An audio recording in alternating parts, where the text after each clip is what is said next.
अब थोड़ा समर्पण का इतिहास देखो कि जिन समस्याओं के लिए,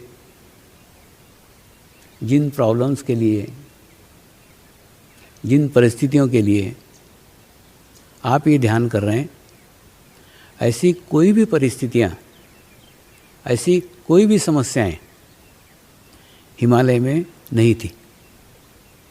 हिमालय में जो संत महात्मा ध्यान करते हैं उनके जीवन में कोई समस्या नहीं रहती, कोई प्रॉब्लम नहीं रहते हैं, और कोई ऐसी समस्या नहीं रहती जिसके लिए वो कार्य कर रहे हैं, जिसके लिए वो ध्यानस्थ रहते हैं। तो फिर ये समर्पण ध्यान क्यों शुरू हुआ? सिर्फ समर्पण ध्यान का एक ही उद्देश्य है, वो उद्देश्य वो उनके जीवन काल में मोक्ष की प्राप्ति करें। केवल एक उद्देश्य, सिर्फ एक ही उद्देश्य से उसको शुरुआत उन्होंने किया था। केवल मोक्ष के एक ही उद्देश्य से हिमालय में ध्यान की पद्धति उन्होंने शुरू की थी। वही पद्धति आज जैसी की वैसी, ज्यों की त्यों यहाँ आप तक पहुँची है। इसका अर्थ जिसके लिए आप ध्यान कर रहे हैं वो ध्यान वास्तव में उसके लिए है ही नहीं। ध्यान है मोक्ष के लिए, और मोक्ष की इच्छा से ध्यान वो कर रहे हैं। दूसरा, आप अपना ही याद करो ना, आप ध्यान में कैसे आए? ध्यान के पहले दिन आपको क्या हुआ?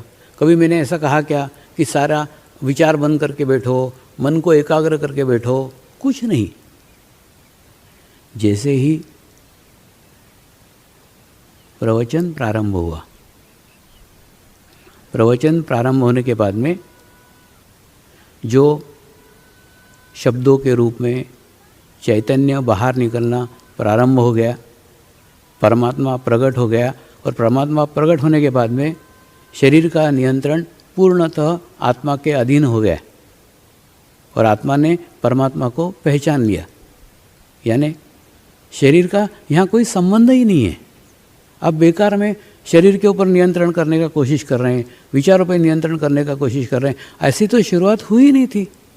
अब तो शुरुआत का पहला ही पाठ भूल गए। पहला ही पाठ ये था, कुछ नहीं था।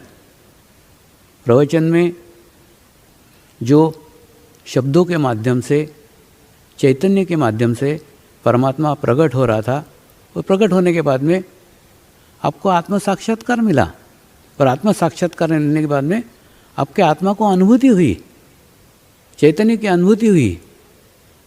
ये शुरुआत है, ये स्टार्ट है।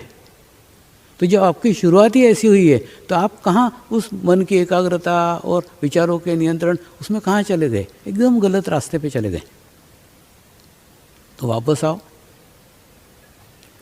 ये शुद्ध आत्मा और परमात्मा से संबंधित ध्यान है।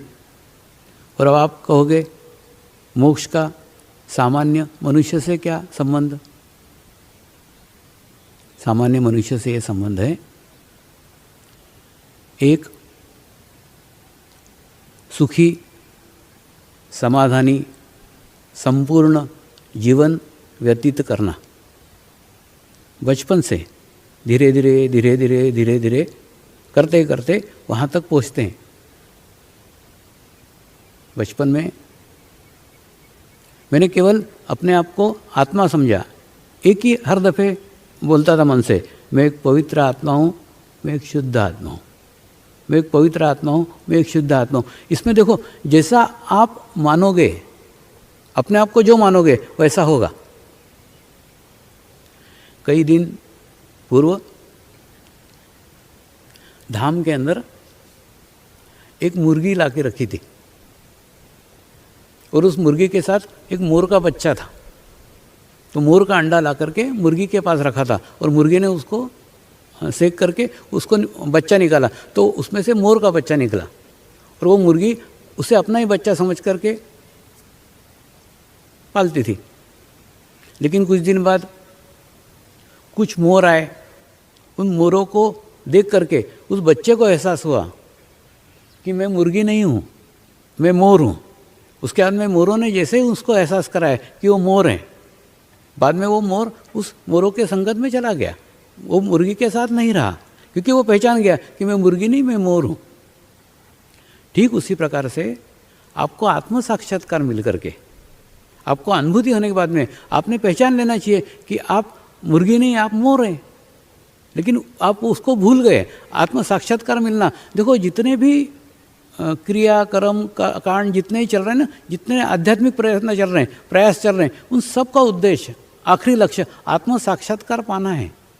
और वही आत्म साक्षात्कार आपको सर्वप्रथम मिल गया है। और सर्वप्रथम मिलने के बाद में फिर भी आप भूल गए।